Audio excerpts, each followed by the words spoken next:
Over the past few years, we've made more than $6.5 million in our agency selling high-ticket coaching and consulting packages. We've worked with over 1,000 agencies, helping them to hit the six-figure, then seven-figure run rate. And we've helped our clients generate more than $250 million in sales. And in this video, I'm going to share with you the path that is the easiest, least amount of friction, least amount of guesswork in order to hit $10,000 per month in recurring revenue.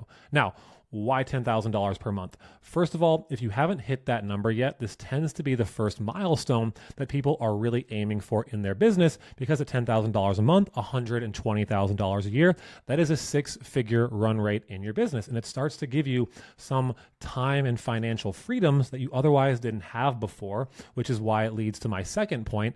This is the place where you now have a milestone to measure against, like, hey, we have an offer that people want. It's selling, and now you can grow the business easier because you can take some of these funds and reinvest it back into the growth of the business. I very often say, when you have more time than money, you spend your time to save money. So you're going to have to do the things that aren't as scalable.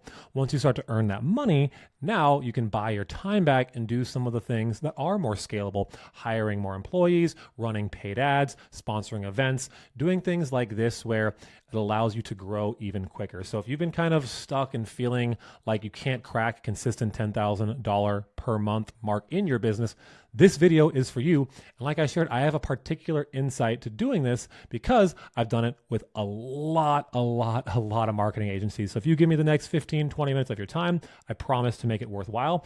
And I'm going to break down the entire step-by-step process in which you can do the same. So before we get into it though, and what we will start with is getting to your first $10,000 per month, again, in recurring revenue, not just a one-time milestone where you had like a big pay in full or a big project come through. I want consistent recurring revenue is just as much about what you are not doing as what you are focused on doing. So I'm going to give you a quick rundown of some of the things that I would just try to be avoiding in these earlier stages of your business. And really, I'm going to help you avoid some of the painful and frankly, time-consuming pitfalls that are common at this stage of your business. Now, this is kind of counterintuitive potentially, but hear me out because I promise it'll make sense. How you avoid pain is by doing painful things. What does that even mean? Well, there's this phrase where if you do what's easy in life, then life will be hard. And if you do what's hard in life, then life will be easy. The same principle is true for your business. So when you're doing the easy stuff in your business, like playing with your website or posting content to social media, your business is going to be hard because at this stage, that is not a sustainable way to get consistent clients and grow. But when you do the hard stuff, you pick up the phone, you call that lead, you follow up that prospect, you interrupt someone's day politely because you know it's your obligation to put your offer in front of them and help make their business and life better. When you do that hard stuff, and I'm going to give you some of those other examples of the hard things you can do to avoid pain, then your business actually becomes a lot easier and it becomes more enjoyable. And there's this idea that, and I'll get into this a little more later, once you can train your brain to have the activity be the reward, you can be unstoppable. Now, quick little sidebar here. A really good way to train your brain to do some of the harder things in your business is to start by doing hard things in your personal life. And the easiest example I can give you is going to be fitness, right? If you aren't in a place where you are putting in time and effort and energy into your body, your health, your fitness, it's one of the things you can do pretty much for free that you have a lot of control over that is hard. But again, when you can train your brain to do the hard things, doing other hard things also becomes easier. So look for examples in your life where you're kind of taking the easy route. You know, instead of kicking your feet up and watching Netflix in the evening, pick up a book, read, hone in your skills. That is not the easy thing to do, but we're not looking for easy. We want a path by which we can get to $10,000 per month consistent, recurring, and then grow from there. That's a hard number for a lot of people to hit. And frankly, it's a number that most people in their life will never hit in their business or their personal income, whether they have a job, or entrepreneur or not. So just start by adopting this mindset. You will avoid pain by doing painful things, I promise. Next would be playing business versus actually executing. So this is kind of similar to what I was just talking about, but a lot of times people are afraid to do the work because they're trying to avoid rejection. They don't want a prospect to tell them no or to be mean to them or to reject what they're selling. But real talk, if you are not earning, you're learning. And that feedback loop is just as valuable because all of the no's that you get, all of the rejection will add up to insights you can use to get closer to the yes, to find the right answer. So the more you try and avoid this stuff and again, playing business, playing in the sandbox, just tweaking workflows and playing with your website, playing with social media, learning skills that aren't relevant to what you need to do, that is playing business versus doing the actual work of generating opportunities for people you can sell and transact with and sell them your offer. So that's number 2. All right, next is just understanding the differences between the freelance model and the agency model. There is nothing inherently wrong with being a freelancer, but really what a freelancer does is they will do the fulfillment themselves. So you may have a small group of clients, 3, 5, maybe 10 clients. Some people can work with more. Usually I see the threshold around 5 to 10, depending on what the fulfillment you're doing is. But if you are in a model where you are doing all the work yourself, again, nothing wrong with that, but you need to understand that that is a type of business that you are in, and you will very likely, and sooner than you probably realize, hit a glass ceiling, because what happens is these clients become like a bunch of mini bosses, and now you're running around trying to keep each mini boss happy instead of growing the business. Now, in the agency model, this is where you actually have a team, someone who does the fulfillment for you, and it grows past just one individual. Freelancers are solopreneurs. They do things by themselves. And my business partner, Alex, has this hot take of where freelancers aren't real entrepreneurs. And we mostly just say these things to kind of rage or bait rage or rage bait, whatever the phrase is, to get people to engage with it. Like, well, I'm a freelancer, blah, blah, blah. But it's okay. There's nothing wrong if you enjoy the act of fulfillment and the thing that you do, the thing, like whether that's the creative side or the ad side or the technical side, there's nothing wrong with that, but you need to know, are you in a place where you are going to do that and not grow a business, or are you going to grow a business? You have to make the decision. And you can get to 10K a month recurring as a freelancer for sure. But again, if you want to grow past that, building out the agency model is the way to go. All right, number 4. I'm going to stop numbering them because there's a lot here. Now, chasing shiny objects. You've all heard of shiny object syndrome, right? And it's this idea that we get excited about something because we don't yet know all of the challenges that surround it. There's these different stages of growth when it comes to anything in life. The first is informed optimism. Uninformed optimism. And from there, we're uninformed or optimistic about something because it's exciting, right? The next stage is informed pessimism. And informed pessimism is this concept of, hey, like now I'm more informed about this, but I'm a bit more pessimistic because I see some of the challenges. And then you enter the valley of despair. And this is where a lot of times people will give up and they'll start over. They'll go find another shiny object to chase.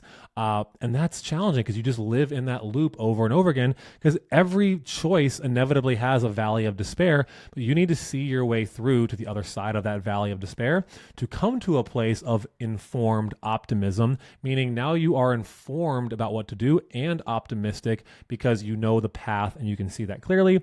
And the final step of this would be all the success and fulfillment that you want. But if you don't live long enough in that valley of despair to really understand how to get through some of the frankly sucky parts of whatever model you choose, you just chase shiny objects because you get excited about the lady in the red dress, you chase her, and then you don't realize there's problems over here too. The grass isn't always greener. So stop living in that cycle, make a commitment to something, dig in, go get the result. All right. Another thing is just buying more and more tools, right? Like you think that software or spending time on systems you don't need. Like if you're not booking 5, 10, 20 sales calls a week and you're worried about some like automated nurture sequence that's going to drip out over a year, some fancy like chatbot, like AI automation, you're spending time on the wrong systems and you're focusing on tools. And what happens is a gold mining metaphor. Back in the gold rush, the people who got rich were the people who sold tools to the gold miners, and the gold miners would buy all the most expensive tools, spend all their money, but they'd find no gold because they didn't have the strategy and nuance of how to implement these tools. So if you go to a hardware store, they'll sell you any brand of hammer, wood, nails you want. It doesn't mean you know how to build a house. You need the blueprint and the tools. So stop telling yourself you just need that next snapshot, that next tool, that next thing that is not going to set you free. All right. Offering everything to everyone or trying to be full service, I get it, right? We think that by selling more, it's easier to win. It actually is a lot harder. And you create ultimately a Frankenstein agency where sales conversations are harder because you're convincing different people who perceive the value differently, and it's worth a different amount to them. And then the fulfillment side, your team's running around with their head cut off because they're having to reinvent the wheel every single time there's a new campaign, a new seasonal offer, or something new the client wants to do, instead of just fulfilling and doing the same thing over and over like an assembly line. And the reality is pretty much every single niche and offer works, but you can't make all of them work at once. It's very dangerous. So don't make me niche slap you. Just kidding. All right. More services don't equal more money. They equal more headaches. I think I made my point pretty clear here. Try not to do this. All right. This might hit some of you in the gut. So half of an apology in advance, but you need to hear this.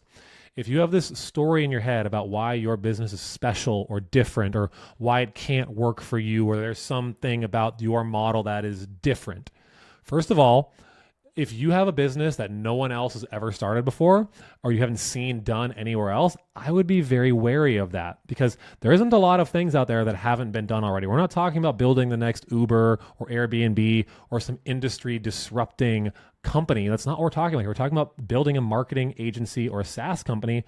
There is a clear path to the outcome you want. You're not special. You're not different. So I hope you don't take that personally, but take it as an understanding that, hey, there is a path for me. I can do this. And because I'm not special, it means I can do this like everyone else can. Cool? All right. You don't need more time. Real talk. If you're like, well, I just need more time. No, you need better resource allocation because I can promise you everyone has the same 24 hours in the day. There's no magic secret pill that they're taking that gives people more time. They're just allocating their resources differently and spending time on the right things. I'll show you again what you should be focusing on here in just a moment. Next, if you're below 10K a month, stop worrying about building a brand or a following or creating content. But Brian, you're doing it. I'm watching your content right now. Yeah, our company does anywhere from $120,000 to $150,000 per month, and we are diversifying how we generate opportunities. We started with outbound and organic, graduated to paid ads, and now we're graduating into building more of a brand to again go back to organic, but in a longer with a longer time horizon of the value that we may not realize the value of this video as soon as I put it out there, right? It may take a couple months or years as we build this up, but it's worth doing it at the right stage. Just don't do it out of context if you're not making much money yet. Cool? I would also not recommend starting by selling low ticket. I consider low ticket anything below $1,000 a month. Ideally, I want to see you closer to that $2,000 a month mark. The reason being is you're going to have to sell one-to-one out of the gate initially. And it's almost as easy to sell a $3,000 a month product as it is a $300 a month product. And when you sell higher ticket, it'll require less clients to get to the financial goals you need and want to be able to reinvest back into the business. And if low ticket is long-term the thing you are passionate about, that's totally fine. You just need to graduate to that eventually, learn how to sell your thing one-to-one. And then once you've productized the offer better, you can learn how to sell one-to-many, and then you can go towards lower ticket. That is my strong recommendation. Lastly here on what to avoid focusing on is outsourcing sales before you master it yourself. And mastering it, that's a strong phrase, right? At least be good enough to know how to generate demand for your product and enroll people into your offer. Because if you do not know how to fish for yourself and you hire other people or an agency or a salesperson or whatever, even if they can figure it out on their own, you now have to rely on them for the rest of your business to bring you those opportunities. And there will come a point where you will be hungry. And real talk, any solid closers or setters who don't feel confident in a path forward that you can give them to sell this, if you can't show them how to do it, they will churn out very quickly. So this is something I'm adamant about that you need to understand how to do as an entrepreneur. You need to be a rainmaker, hone in the skills. I'll continue to do more videos on that so you can kind of see my sales journey and pick up more things from me. But this would be the last thing I recommend avoiding. All right, now for the fun stuff. Let's talk about what you should be focused on. I broke it down into 4 steps. Got offer and fulfillment, This is obviously what you're selling and how you fulfill the service successfully. Prospecting is how you generate opportunities, and then how you actually sell them. And lastly, how to create some urgency to go get this done. So let's talk about it. First thing to focus on. I want you to start with who, not how. So many of us start with the skill sets that we have in terms of like, oh, I'm a good graphic designer, or I'm good with systems, or I'm good with Facebook ads, or I'm good with SaaS. And you try and go focus on selling the feature to everyone versus starting with who could this benefit, and then how do I structure an offer around what makes most sense for that audience. And because most businesses probably have similar problems, the value of that problem and the way in which they describe that problem is very different industry to industry. So when you're constantly trying to sell the same thing to different people and not start with what they actually want, you can miss the target very, very easily in terms of pricing, deliverables, and you're not even really clear if this is what they need or want. And then again, they're anchoring the value of your price against a different outcome industry to industry. So I'll give you a couple of kind of, funny, maybe strange examples, but there's a feature called database reactivation, or a service called database reactivation. You essentially reactivate your client's list and bring new customers or old customers back to pay more, right? But if you're running like a roofing business, or you're a family attorney and you do divorce cases, like doing a reactivation to your database doesn't make a lot of sense. In the roofing space, people only need roofs like what, every 15, 20, 30 years. And in the attorney space, like, what are you going to do? Email your list like, hey, you on your second or third divorce yet? Like, you're missing the mark. So you need to start with who, not how, and the who you want to serve will inform the how. So yeah, I am telling you to niche down. You've heard the advice before, and there's a reason why that advice is a cliche, is because it's true and it works. And you can choose to ignore this, but it will make your business a lot harder. And now, just because you niche down doesn't mean you necessarily say no to other good opportunities that come your way. Like if you're going to go work with attorneys, but then this huge it's like med spa with like multiple locations approaches, you like, of course, entertain the idea of that, measure the opportunity cost, but you want to go far enough and fast enough in one direction where you can establish a feedback loop to inform your offer and how you need to adjust it to make it better. Again, if you're not earning, you're learning. All right, number 2, find a solid white label service provider. That way you can productize your offer to a point where you're not doing the fulfillment. And again, you maybe enjoy the fulfillment, but are you a freelancer or are you a business owner? And where I would go is, a couple companies I'll just name off the top. If you need help with like running ads, I would recommend Invisible PPC. If you want to be doing SEO, I'd probably recommend Boostability. And if you're looking for more like a SaaS white label help, I'd recommend VA Hub Pro. There's lots of options out there. I would look for people who have a proven track record of results and people who will let you leverage their results on sales calls so that you can make the sale easier, because you will inevitably have people be like, well, who have you done this for? What type of results have you gotten? And then you can showcase the results of the fulfillment partner and not have to feel like you are just making things up, because you don't potentially have that just yet. And it will make sales a lot easier. It'll make fulfillment a lot easier, because now you don't have to stop everything you're doing every time you get a new client. You pick up a new client, you pass it through the fulfillment team. You will still act as a pseudo client success manager and be the point of communication, but at least someone else is doing 90% or more of the fulfillment work itself. All right, so I talked a little more about like niching down, right? One offer, one niche, one channel. You can get to $1 million run rate, not just $10,000 a month, but $84,000, $83,000 per month. That's $1 million a year run rate with one offer, one niche, one channel. But what happens is agency owners tend to die a slow, painful death of 1,000 or death by 1,000 cuts, right? They do a little bit of everything with their offer. They do a little bit of everything with who they serve, and they do a little bit of everything with their acquisition channel.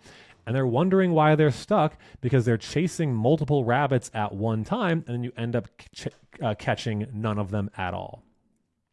Last comment here on the offer side is I would really be looking at how you can optimize your offer for lifetime value, not just the initial sale. So really trying to avoid any project work that doesn't have a back-end retainer or agreement attached to that.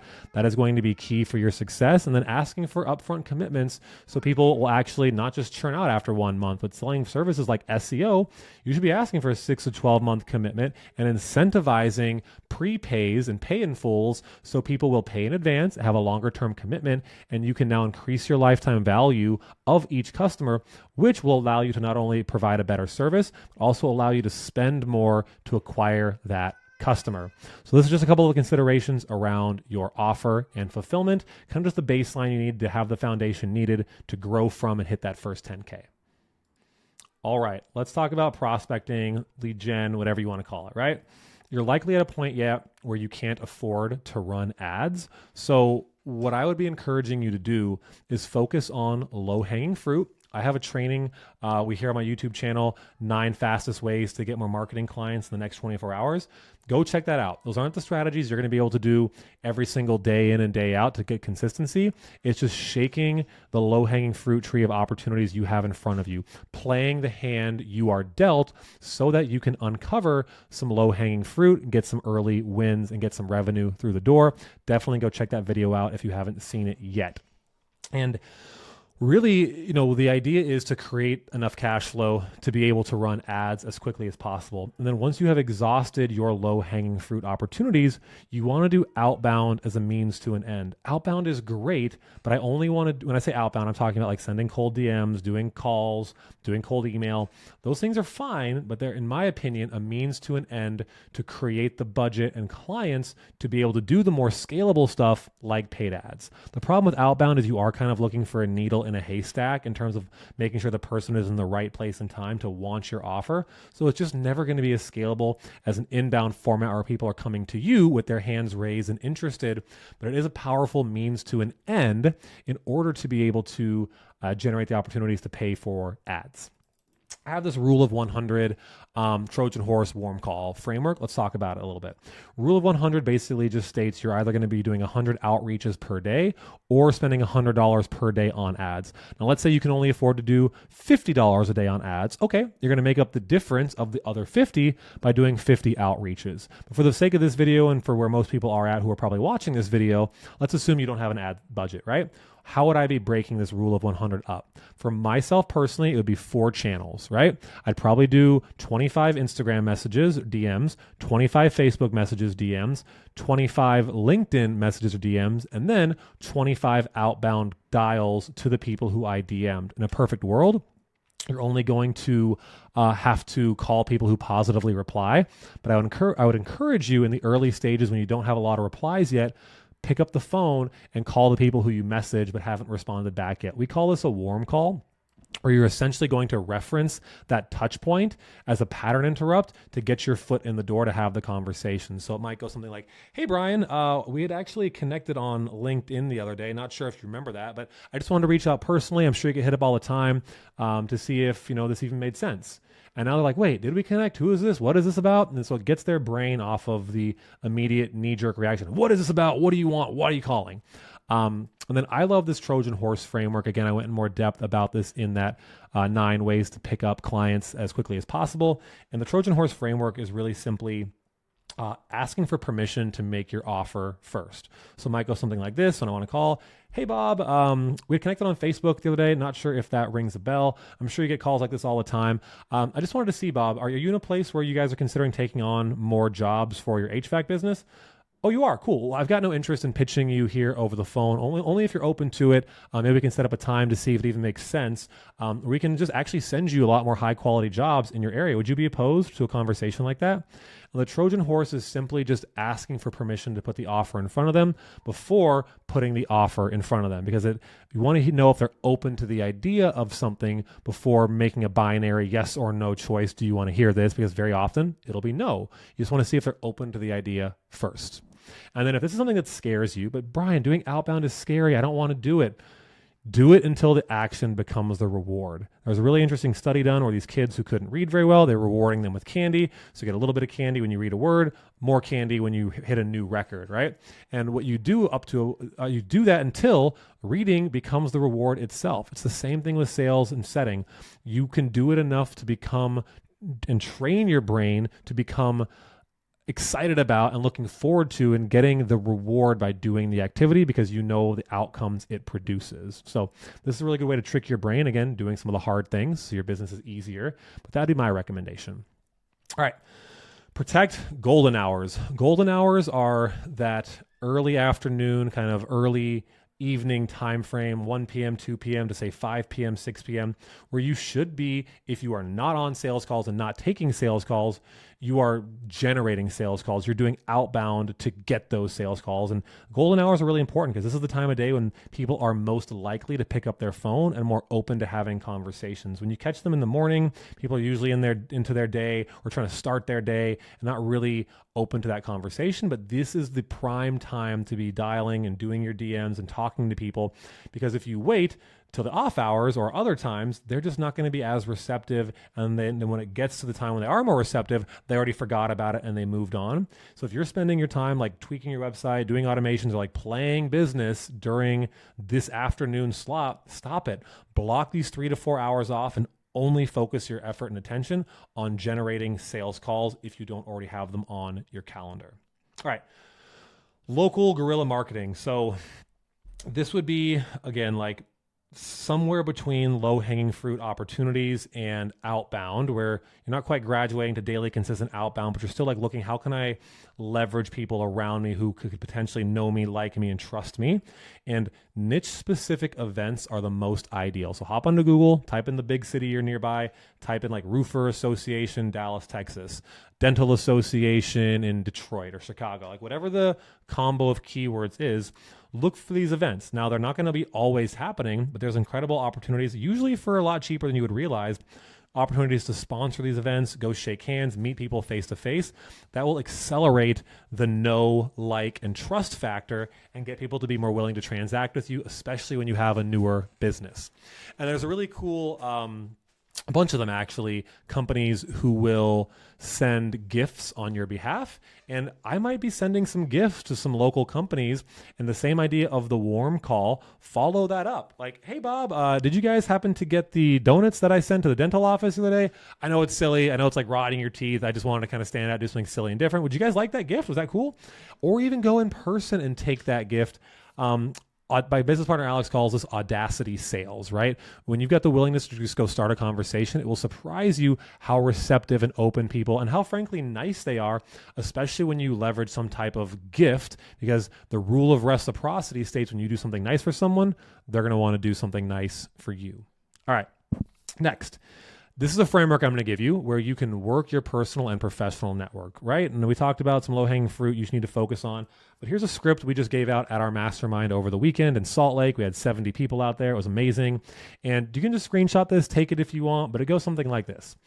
Hey, Bob, I'm actually launching a new service to help HVAC companies get more jobs locally. Before I take it public, I'm opening up a small group at a discounted price so I can build it with real clients and get their feedback. Since we spoke in the past, or since we worked together for, again, edit this for what your niche is, I thought of you first. Would you be open to a quick chat about it? No pressure. Just want to see if it could be a fit. This works incredibly well to generate conversations where you can get referrals and potentially even sell the offer to somebody. So if you only take one thing from this video, after it's done, go send this text like 5 to 10 people. I promise you, you will start to get some responses back. Cool. Next, I'm going to keep this pretty simple. In terms of sales, you may, again, not have a huge number of testimonials and case studies at this stage under 10K a month in your business. So what you can do instead is leverage data. Do some research, go to ChatGPT, go to Google, just type in whatever the offer is and the services are that you're selling, and look up some statistics and research the data on why it tells people they should do it, and leverage that in sales conversations so you can help people understand why they need to do it without focusing solely on what you have done about it. Because any amount of reputation management, even if someone hasn't done it before, is super valuable, and businesses should do it because it helps them increase word of mouth by XYZ number, whatever that thing is, right? Just do some research on your offer. You'll find a lot of good data around reasons why people should do it. All right. Next, for those of you kind of, again, newer to this process, I could do a whole video on sales later. That's not what this is about. But more specifically, you want to move away from selling features. No one cares if you're selling Facebook ads or a monkey spinning a sign on the corner or billboards or like they don't care about what the thing is. What is the outcome? And I like this 3-pillar metaphor close, right? You're essentially going to want to define 3 words or 3 points of the thing that your offer does, and then try to come up with a metaphor around it. So I love metaphors like the leaky bucket metaphor for SaaS, where it's like, hey, like you got water in your bucket, but it's leaking, right? This will plug up those holes in your bucket and give you more water that you can drink. Or if you're selling SEO, it could be something like, hey, SEO is like an investment account or, equity building in your house. You pay it down now to build up massive value later. There's lots of different versions of this, right? For AI, it could be like AI is like a power tool versus using a hand tool. Like, sure, you can get the job done with a hand tool, but when you use a power tool, you're going to move a lot faster, require a lot less effort, and just not have to expend as much energy. So try to use metaphors to explain what you do to help wrap the concept of what you do that may be complex to someone who doesn't understand it, and make it easy for them to associate that metaphor with the outcome they are looking for. This is going to make sales a lot easier. It'll simplify it for you, and it'll get you out of going into the details and losing opportunities because you over-explained when they don't really care about what it is. They just want to know what it can do for them. All right, let's put a bow on this and bring it home. And before I do, just a quick ask. If you're new here to the channel, do me a favor, hit the like button if this video has been helpful for you. Hit that subscribe button. As we're growing it, those things really, really help in these early stages. So I would appreciate that very much. But that's all pretty much the plug I got for this. If you want some help on doing this in your business, you can check out the description below. Got a link to our prospecting in a box demo. But yeah, back to your regularly scheduled programming. Real talk. A lot of times people have problem creating urgency for themselves to get the job done. So I'm going to give you a couple of things here, right? I want you to define the goal of what you want and then dig into this concept of 7 layers why. I want you to ask yourself why you want that thing at least 7 times, right? And let me give you a quick example. It would be like, hey, so I want to normalize getting 1 sale per day. Cool. Well, so why do you want to do it? Well, I want to prove to myself that I can do it and, create the team to accomplish it. Well, why do you want to do that? Well, to create more breathing room for my finances. Why? Well, I want to, make sure I can have my wife work less and have more time with the kids. Why? Well, I want to be able to spend more time up north and have like the income to have like more kids and have a 3rd kid maybe. I want to add this addition to my home so we can have the space for the kid. Well, why do you want to do that? Well, I want to be able, and so usually the real reason why you want to do something is not on the surface. It's 5, 6, 7 layers deeper. So challenge yourself to do that, write it down, and look at that every day when you are lacking the motivation to do something. This is a little more aggressive version of this, but kind of imagine you're back up against the wall. Andy Elliott's this kind of interesting sales trainer. I'm sure if you're watching this, you've seen him in some capacity. But he talks about this idea of like, put your back up against the wall where what if, someone kidnapped your family? Could you make 20 sales that month then? I bet you'd figure it out. Now, that's obviously an extreme, exaggerated example, but you may have to get yourself into this like almost desperation mindset if you're not currently there to manufacture the urgency needed to go where you want to go. And lastly, expand and or condense to solve problems in a new way. So for example, if I had to go make this money in the next 7 days, what would I do? Or instead of hitting $10,000 a month, if I had to hit $100,000 a month to make $1 million, what would I do? And asking questions in this way challenges you to look at the problem through a new lens and come up with new solutions. There's a saying like 2x is harder than 10x, because to 2x something is usually just hey, how do I do more of this? When you ask yourself, how do I 10x this? You start to look at the problem through a different lens and start to come up with solutions that are typically going to get you to where you want to go even faster. So hope this video has been helpful for you. I'm going to jump off and I will see you guys on the next one. Like I said, this was helpful. Like and subscribe to the channel. I'm going to put out a lot more content like this. And I'll see you in the next one. Adios.